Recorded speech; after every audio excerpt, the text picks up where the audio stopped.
વર્તુળ, ઇંગ્લિશમાં એને કહેશું સર્કલ. તો આપણે 9મા ધોરણની અંદર વર્તુળ ચેપ્ટરનો અભ્યાસ કરી ચૂક્યા છીએ. હવે 10મા ધોરણની અંદર થોડોક વધુ અભ્યાસ કરશું. હવે પહેલા તો વર્તુળ કોને કહેવાય એની વાત આપણે કરી લઈએ. તો કે સમતલના કોઈ ચોક્કસ બિંદુથી સમાન અંતરે આવેલા તમામ બિંદુઓના સમૂહને વર્તુળ કહે છે, જે આપણે જાણીએ છીએ. માની લો કે મેં એક આકૃતિ દોરી લીધી છે, પણ અહીં એક વચ્ચે બરાબર એક બિંદુ લીધું છે. હવે આ કોઈ પણ જગ્યાએ એક બિંદુ આવેલું હોય, જો અહીં આપણે વાત કરી છે સમતલના કોઈ ચોક્કસ બિંદુથી સમતલમાં કોઈ પણ જગ્યાએ એક બિંદુ આપણે લઈ લઈએ, માનો કે એનું નામ આપું O. તો આ બિંદુથી સમાન અંતરે આવેલા, સમાન અંતરે મતલબ અહીંયાથી 4 સેન્ટીમીટર દૂર એક બિંદુ હોય, 4 સેન્ટીમીટર આ સાઈડ હોય, આ જ રીતે બધી જ બાજુ જો 4-4 સેન્ટીમીટરે આપણે આવા બિંદુઓ પસંદ કરતા જઈએ તો આવા કેટલા બિંદુ મળશે? અસંખ્ય. તો આ તમામ બિંદુઓના સમૂહને વર્તુળ કહે છે. એનો મતલબ એમ કે આ ફરતી કિનારી ઉપર જેટલા બિંદુઓ છે એ બધા બિંદુઓ ભેગા મળીને એક વર્તુળ તૈયાર કરે છે. અંદરની વસ્તુ વર્તુળમાં આવતી નથી. વર્તુળમાં માત્ર કિનારી પરના બિંદુઓનો જ સમાવેશ થાય. હવે અહીંયા આપણે એક ચોક્કસ બિંદુની વાત કરી. આ ચોક્કસ બિંદુને આપણે શું કહીએ છીએ? વર્તુળનું કેન્દ્ર. મેં O નામ આપ્યું છે. સમાન અંતરે, એટલે કે આ અંતર જે સમાન મળે છે એ અંતરને આપણે શું કહીએ છીએ? ત્રિજ્યા, જેને આપણે સ્મોલ r વડે દર્શાવીએ છીએ. પછી તમામ બિંદુઓના સમૂહને વર્તુળનું કામ પૂરું થયું. આને સંકેતમાં લખાય કઈ રીતે? તો આને સંકેતમાં લખવું હોય તો પહેલા નાનું એવું ગોળ રાઉન્ડ કરી અંદર એક નાનું ટપકું કરી દેવાનું. પછી કૌંસની અંદર પહેલા કેન્દ્ર, અહીંયા કેન્દ્ર કોણ લીધું? O. તો પહેલા આવશે O. પછી ત્રિજ્યા, ત્રિજ્યા અહીં કેટલી છે? r. જો આની ત્રિજ્યા 4 હોય, માની લો કે આનું કેન્દ્ર આપણે A લીધું હોય, તો આને કઈ રીતે લખાય? તો પહેલા કેન્દ્ર કોણ છે? A. પછી ત્રિજ્યા કેટલી છે? 4. જો સેન્ટીમીટરમાં હોય તો 4 સેન્ટીમીટર, કાઈ ના આપ્યું હોય તો એમનેમ 4. પહેલા આવશે કેન્દ્ર, પછી આવશે ત્રિજ્યા. અને વચાઈ કેમ? A કેન્દ્ર અને 4 સેન્ટીમીટર ત્રિજ્યા વાળું વર્તુળ. ઉપર લખ્યું છે એને O કેન્દ્ર અને r ત્રિજ્યા વાળું વર્તુળ. તો વર્તુળને સંકેતમાં આપણે આ રીતે લખશું. હવે ત્રિજ્યાની આપણે ચર્ચા કરી. કોને કહેવાય? તો કે વર્તુળના કેન્દ્રથી વર્તુળ પરના કોઈ પણ બિંદુ સુધીના અંતરને વર્તુળની ત્રિજ્યા કહેવાય, જે આપણે ભણી ગયા આગળ. પછી છે જીવા. આને ઇંગ્લિશમાં રેડિયસ કહેશું, એટલા માટે એનો પહેલો અક્ષર r, જેના વડે આપણે એને દર્શાવીએ છીએ. જીવા, CHORD. અને ચોર્ડ નહીં વચાય, આને વાંચશું કોર્ડ. આને શું વાંચશું? કોર્ડ. હવે જીવાનો મતલબ શું હોય? તો કે વર્તુળ ઉપર કોઈ પણ બે બિંદુઓ લઈ લઈએ. માનો કે એક બિંદુ અહીંયા લઈએ, એક બિંદુ અહીંયા લઈએ. આનું નામ આપું x, અહીંયા આપણે નામ આપીએ y. કોઈ પણ જગ્યાએ બે બિંદુ પસંદ કરવાના વર્તુળ ઉપર. આ બેને જોડતો રેખાખંડ એટલે XY રેખાખંડ થયો અહીંયા. તો આવો રેખાખંડ જે આપણે દોરીએ એને કહેવાય જીવા. માની લો કે એક બિંદુ અહીંયા લઈએ અને એક બિંદુ અહીંયા લઈએ, તો આ પણ શું થઈ ગયું? જીવા. એક અહીંયા લઈએ, એક અહીંયા લઈએ, બેને જોડતો રેખાખંડ દોરી દઈએ તો આ પણ શું થઈ ગયું? જીવા. તો આવી કેટલી જીવાઓ દોરી શકાય? અસંખ્ય. નાનામાં નાની જીવા ક્યાં બનશે? તો જો નાનામાં નાની જીવા એટલે અહીંયા બે બિંદુઓ લઈ લઈએ, આને જોડતો રેખાખંડ દોરીએ, તો એ નાનામાં નાની જીવા છે એવું ના કહી શકાય, કેમ કે હજી પાસેના બે બિંદુથી પણ જીવા બનાવી શકાય. તો નાનામાં નાની જીવા વિશે કાંઈ કહી શકાય નહીં. મોટામાં મોટી જીવા વિશે કેવું હોય તો જો મોટામાં મોટી જીવા બરાબર વચ્ચેથી આપણે પસાર કરીએ, જે કેન્દ્રમાંથી પસાર થતી હોય, તો જે જીવા વર્તુળના કેન્દ્રમાંથી પસાર થાય એ જીવાને કહેવાય વર્તુળનો વ્યાસ. જીવા તો છે જ, પણ એને બીજું પણ શું કહેવાય અલગથી? વ્યાસ વ્યાસ ક્યારે બને? જ્યારે કોઈ જીવા કેન્દ્રમાંથી પસાર થાય ત્યારે તે જીવાને આપણે નામ આપશું વ્યાસ. વ્યાસને આપણે સ્મોલ d થી દર્શાવીએ છીએ. એને ઇંગ્લિશમાં ડાયામીટર કહેવાય. તો આ ડાયામીટરનો d. હવે d એટલે કે વ્યાસ ખરેખર શું બનાવે છે? જો અહીંયા કેન્દ્ર છે, કેન્દ્રથી આ સાઈડનો ભાગ એટલે ત્રિજ્યા, કેન્દ્રથી આ સાઈડનો ભાગ પણ ત્રિજ્યા. તો જો બે ત્રિજ્યાના માપ લઈ અને એનો સરવાળો કરી દઈએ તો શું થઈ જાય? વ્યાસ થઈ ગયો. તો આના બરાબર શું લખાય? 2 ગુણ્યા ત્રિજ્યા લખી શકાય. એટલે કે d બરાબર 2r. બે ત્રિજ્યા કોઈ પણ જગ્યાએ રહેલી હોય જો એને ભેગી કરી દઈએ તો એ વ્યાસ થાય જ એવું જરૂરી નથી. કેમ કે અહીં એક ત્રિજ્યા છે, એક ત્રિજ્યા છે, બેના ત્રિજ્યાને ભેગી કરીએ તો જો વ્યાસ નથી બનતો. વ્યાસ ક્યારે બને? એક ત્રિજ્યા અહીં હોય ને બીજી ત્રિજ્યા બરાબર સામે એટલે કે એક જ લીટીમાં આવેલી હોય તો એવી બે ત્રિજ્યાઓ મળીને શું બનાવે છે? વ્યાસ.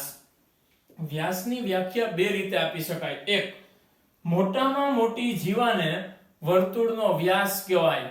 બીજી રીતે એવું કહી શકાય, જે જીવા વર્તુળના કેન્દ્રમાંથી પસાર થાય એવી જીવાને વર્તુળનો વ્યાસ કહેવાય. આ બધી ચર્ચાઓ આપણે આગળના ધોરણમાં કરી ગયા. આ ધોરણની અંદર નવો પોઈન્ટ આવે છે, એ છે વર્તુળનો સ્પર્શક. ઇંગ્લિશમાં એને કહેશું ટેન્જન્ટ. સ્પર્શકને ઇંગ્લિશમાં ટેન્જન્ટ કહેવાય. હવે વર્તુળનો સ્પર્શક કોને કહેવાય? મેં અહીંયા 3 વર્તુળ દોરેલા છે. હવે આ 3 વર્તુળમાં એક રેખા આપણી પાસે હોય તો એના છેદબિંદુઓ વિશેની ચર્ચા કઈ રીતે કરી શકાય? માની લ્યો કે એક રેખા વર્તુળમાં આ રીતે આમ પસાર થઈ જાય છે. તો જો આ વર્તુળને કેટલા બિંદુમાં છેદે છે એમ કહેવાય? 2. એક અહીંયા છેદે છે, એક અહીંયા છેદે છે. એટલે એના છેદબિંદુ 2 મળે છે. જો આ 2 છેદબિંદુ હોય તો આ રેખાને કહેવાય વર્તુળની છેદિકા. શું કહેવાય? વર્તુળની છેદિકા. જે વર્તુળને 2 બિંદુમાં છેદતી હોય આ વર્તુળ, માની લ્યો કે એક રેખા અહીંયા છે. તો જો વર્તુળ અને રેખા ક્યાંય ભેગા થતા નથી.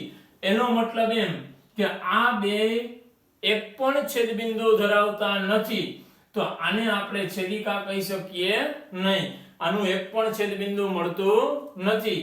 અને એક કિસ્સો આપણને આવો મળે, વર્તુળને ટચ થઈને નીકળી જાય એટલે કે વર્તુળને એક જ બિંદુમાં છેદે. માની લો કે હું અહીં નામ આપી દઉં A. બેયનું છેદબિંદુ Rekha L. અહીંયા છે વર્તુળનું કેન્દ્ર O. હવે વર્તુળને આ રેખા કેટલા બિંદુમાં છેદે છે? 1. તો જો વર્તુળ અને રેખા બે વચ્ચેના આપણને ટોટલ 3 સંબંધ મળે. એકેય બિંદુમાં ના છેદે, એક બિંદુમાં છેદે અને 2 બિંદુમાં છેદે. 2 બિંદુમાં છેદે તો છેદિકા, એકેય બિંદુમાં છેદે તો એના માટે કાંઈ નામ નથી. એક બિંદુમાં છેદે તો એને આપણે કહેશું વર્તુળનો સ્પર્શક. વર્તુળને ફક્ત એક જ બિંદુમાં છેદતી રેખાને તેનો સ્પર્શક કહે છે. એક જ બિંદુમાં મળે છે અહીંયા. હવે અહીંયા જે આપણે બેને ભેગા કર્યા ત્યાં કંઈક નામ આપ્યું છે A. તો આ એનું પણ કંઈક નામ છે સ્પર્શ બિંદુ. સ્પર્શક વર્તુળને જ્યાં છેદે એ બિંદુ એટલે કે વર્તુળનું સ્પર્શ બિંદુ. સ્પર્શક અને વર્તુળ જ્યાં છેદે એ બિંદુને આપણે નામ આપશું સ્પર્શ બિંદુ. આ હતી આપણી સ્પર્શકની ચર્ચા, જેના વિશે આપણે આ ચેપ્ટરની અંદર વધુ પડતો અભ્યાસ કરવાનો છે. હવે એના પછી આપણે એક વાત કરી લઈએ અભિલંબ.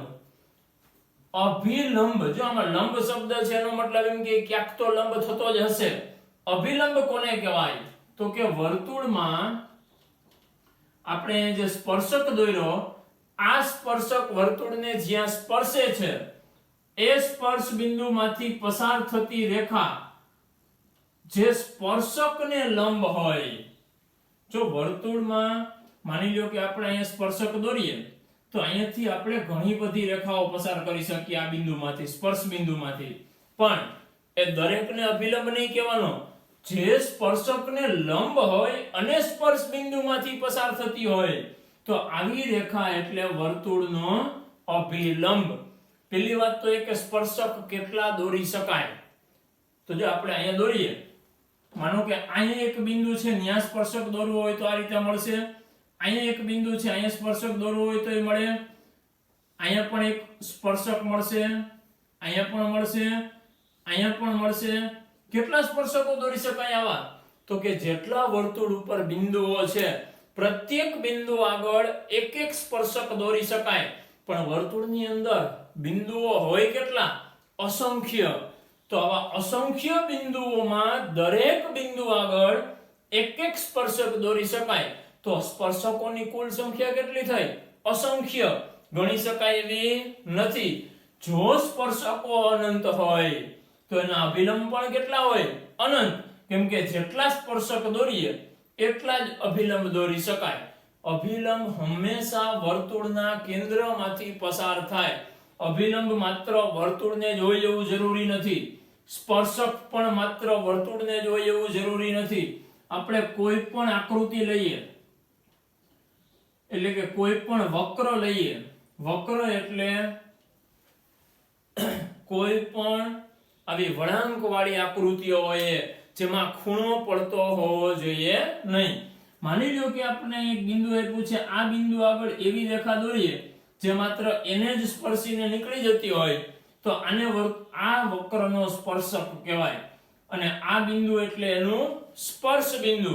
જો આપણે અહીંયા આને લંબ હોય એવી રેખા દોરીએ તો આ કોણ હતું? સ્પર્શક. આ કોણ થશે? અભિલંબ. સ્પર્શક જ્યાં દોરેલો હોય એના સ્પર્શ બિંદુ આગળ એને લંબ હોય એવી રેખા દોરવામાં આવે તો એવી રેખાને એનો અભિલંબ કહેવાય. તો હવે આ આપણે વર્તુળ અને રેખા વચ્ચેની ચર્ચા કરી. ધ્યાન રાખશું, છેદિકા કોને કહેશું? જ્યારે એ બે બિંદુમાં છેદતી હોય. સ્પર્શક ક્યારે દોરી શકાય? જ્યારે વર્તુળને એક જ બિંદુમાં છેદતી હોય એવી રેખા દોરીએ ત્યારે એને આપણે સ્પર્શક કહેશું. માની લો કે અહીં એક વર્તુળ છે, વર્તુળની અંદર એક બિંદુ આવેલું છે. આમાંથી આપણે સ્પર્શક દોરવા હોય તો કેટલા દોરી શકાય? એક પણ નહીં.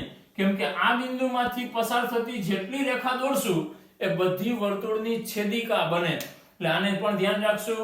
વર્તુળના અંદરના ભાગના બિંદુમાંથી એક પણ એક પણ સ્પર્શક દોરી શકાય નહીં.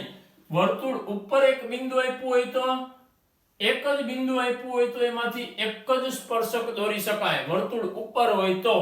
વર્તુળની બહાર એક બિંદુ હોય તો અહીંયાથી કેટલા સ્પર્શક દોરી શકાય? તો જો આમાંથી પસાર થતો એક સ્પર્શક આ રીતે આમ મળે અને એક સ્પર્શક અહીંથી આમ નીચે મળશે. જો વર્તુળની બહારના ભાગમાં એક બિંદુ આપેલું હોય તો એમાંથી વર્તુળને બે સ્પર્શક દોરી શકાય. જે આ બિંદુમાંથી પસાર થતા હોય અને વર્તુળને એક બિંદુ આગળ સ્પર્શતા હોય. અંદરના ભાગમાંથી એક સ્પર્શક ના મળે. વર્તુળ ઉપર કોઈ પણ એક ચોક્કસ બિંદુ આપ્યું હોય તો એમાંથી એક સ્પર્શક મળે. વર્તુળની બહારના ભાગમાં કોઈ બિંદુ આપ્યું હોય તો એમાંથી વર્તુળને બે સ્પર્શકો દોરી શકાય.